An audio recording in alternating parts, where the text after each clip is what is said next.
ठंड का टाइम आते ही कपल्स की फेवरेट चॉइस मनाली ही होती है, क्योंकि यहाँ पे शुरुआती के टाइम पे ही आपको हेवी स्नोफॉल देखने को मिलता है। मनाली दिल्ली से लगभग 530 किलोमीटर की दूरी पे है, जो आप पूरे साल यहाँ पे ट्रैवल कर सकते हो, मगर ठंड के टाइम पे सबसे ज़्यादा यात्रियों का जमावड़ा यहाँ पे देखने को मिलता है। अगर आप कपल हो, हनीमून के लिए प्लान कर रहे हो, तो मनाली एक बेस्ट चॉइस हो सकता है आपकी लिस्ट के लिए। समुद्र तल से मात्र 2200 मीटर की ऊंचाई पर स्थित हिमाचल का यह जिला मनाली इतने कम हाइट पे होने के बावजूद भी सबसे ज़्यादा हेवी स्नोफॉल देखने को मिलता है, जो गर्मियों के दिनों में तो लगभग 8 से 15 डिग्री का टेम्परेचर होता है, मगर ठंड के टाइम पे 3 से लेके -5 डिग्री तक टेम्परेचर यहाँ पे चला जाता है। मनाली कुल्लू डिस्ट्रिक्ट के अंदर में आता है, जहाँ पर पहुँचने के लिए आप बाय एयर, बाय ट्रेन और बाय रोड तीनों तरीके से पहुँच सकते हैं। एयर के थ्रू अगर आपको जाना है तो यहाँ पर सबसे nearest airport Kullu Manali airport है, जो मनाली से लगभग 50 किलोमीटर की दूरी पे है और भुंतर के अंदर ये स्थित है। दूसरा रास्ता बाई ट्रेन है, जो जोगिंदर नगर रेलवे स्टेशन पड़ता है, जो यहाँ का सबसे क्लोजेस्ट है, लगभग 160 किलोमीटर मंडी से पड़ता है। तीसरा और सबसे सही और सबसे आसान रास्ता बाई रोड है, जो सभी लोग बाई रोड ही प्रेफर करते हैं। दिल्ली से आपको लगभग 537 किलोमीटर की दूरी पर बाई रोड ट्रैवल आप कर सकते हो, लग्जरी वॉल्वो बस के थ्रू या अपनी प्राइवेट कार के थ्रू। बस इंक्वायरी के लिए कुछ मैंने इंपॉर्टेंट नंबर नीचे डिस्क्रिप्शन बॉक्स में दिया है, वहाँ से चेकआउट कर सकते हो। वैसे तो मनाली पे बहुत सारी ऐसी चीज़ें हैं घूमने के लिए, और मनाली अपने आप ही एक खूबसूरत प्लेस में से एक माना जाता है, जो आप कहीं भी जाएं तो आपको खूबसूरत नज़ारे देखने को मिलते हैं। मगर कुछ ऐसे 7 से 8 फेमस जगह हैं जहां पे आप अपने 4 से 5 दिन अपने ट्रिप को एंजॉय कर सकते हैं। तो देखते हैं वो कौन कौन से ऐसी फेमस जगह हैं। ट्रिप के पहले दिन जैसे ही आप मनाली पहुँचते हैं तो होटल में चेक इन करके आप रेस्ट करें, फिर वहाँ से उस दिन के लिए लोकल एक्सप्लोर का प्लान कर सकते हैं। लोकल में ऐसे कौन कौन सी जगह हैं तो देखते हैं। सबसे फेमस जगह हिडिंबा टेम्पल। जी हाँ दोस्तों, हिडिंबा टेम्पल मनाली के अंदर स्थित बहुत ही पॉपुलर जगह है। लगभग मनाली के मेन मार्केट से 2.5 किलोमीटर की दूरी पर ये स्थित है। पांडव काल में भीम से शादी करने वाली राक्षस कुल की देवी हिडिंबा देवी ही थी, जिन्होंने भीम से शादी की थी, और उन्हीं की यहाँ पे पूजा की जाती है।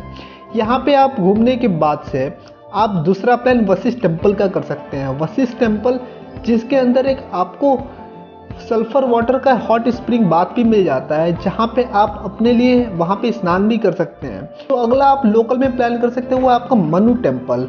जी हाँ दोस्तों, मनु टेम्पल बहुत ही पॉपुलर मंदिर है मनाली ज़िले के अंदर। मनाली से लगभग 3 किलोमीटर की दूरी पर स्थित है।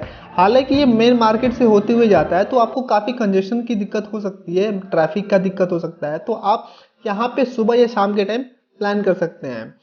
मनु टेम्पल ये वही मनु है जिनके नाम से मनाली ज़िले का नाम पड़ा था। नेक्स्ट है आपका जाना वाटरफॉल। यह मनाली से लगभग 32 किलोमीटर की दूरी पर स्थित है।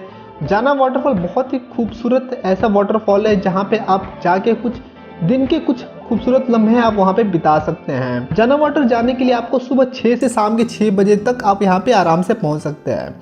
जाना वाटर के बाद से जोगनी वाटरफॉल, जो सबसे फेमस वाटरफॉल है, यह मनाली से लगभग 2 किलोमीटर की दूरी पर स्थित है। अपने इस ट्रिप के पहले दिन ये सारे आप डेस्टिनेशन एक दिन में कवर कर सकते हैं। दूसरे दिन आप सोलंग वैली जा सकते हैं, जो सबसे पॉपुलर है मनाली की ट्रिप में। यहाँ पे आप एडवेंचर लवर है, नेचर लवर है, तो आपको ये जगह बहुत पसंद आएगी। वैसे तो सोलंग वैली में पूरे साल आपको बर्फ़ देखने को मिल जाती है। यह मनाली से लगभग 14 किलोमीटर की दूरी पर स्थित है।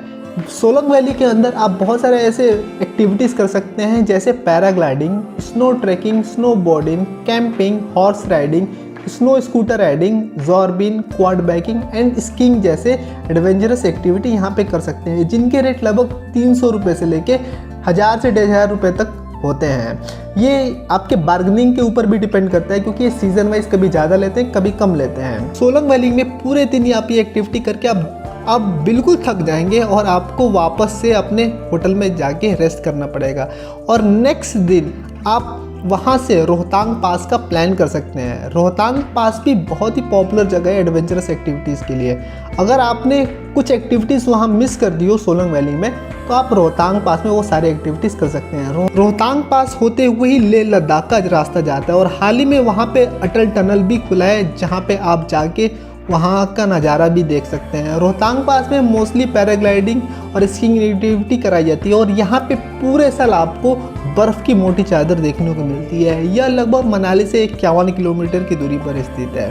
पूरे दिन यहाँ पे एक्सप्लोर करने के बाद से आप अपने होटल जाके रेस्ट करें और नेक्स्ट डे आप अपने रिटर्निंग का प्लान कर सकते हैं दोस्तों। तो मनाली ट्रिप के सारे डिटेल मैंने लिंक डिस्क्रिप्शन बॉक्स में दिया है, वहाँ से सारी चीज़ें पढ़ सकते हैं डिटेल में। अगर ये ट्रिप आप खुद से प्लान कर रहे हैं, खुद से इसको आप कस्टमाइज़ कर रहे हैं, तो आपका खर्चा लगभग आपको 12 से 13 हज़ार रुपये पड़ सकता है 2 लोगों के लिए, या उससे ज़्यादा भी हो सकता है, लगभग 15-16 हज़ार। अगर आप हमारे थ्रू कोई प्लान बुक करते हैं या किसी एजेंट्स के थ्रू आप ट्रिप प्लानर के थ्रू प्लान करते हैं, तो उनके फिक्स प्राइसेस रहते हैं 12 से 13 हज़ार पर कपल के लिए।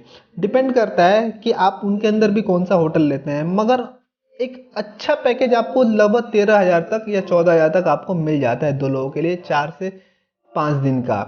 तो लिंक मैंने डिस्क्रिप्शन बॉक्स में दिया है, वहाँ से आप चेकआउट करें। और अगर आपको अपनी ट्रिप की बुकिंग करानी है तो हमसे भी कांटेक्ट कर सकते हैं, जिनका लिंक और नंबर मैंने डिस्क्रिप्शन बॉक्स में दिया है, वो हमारे से कांटेक्ट कर सकते हैं दोस्तों। तो ये थे ट्रिप के कंप्लीट इन्फॉर्मेशन। और हनीमून के लिए आप प्लान करते हैं दोस्तों, तो डेफिनेटली मनाली आपके लिए कम बजट में एक लाइफ टाइम मेमोरी वाला ट्रिप हो सकता है दोस्तों। Thank you for watching this video friend. जल्दी ही मिलता हूँ आपसे नेक्स्ट वीडियो में, तब तक के लिए stay blessed and stay inspired.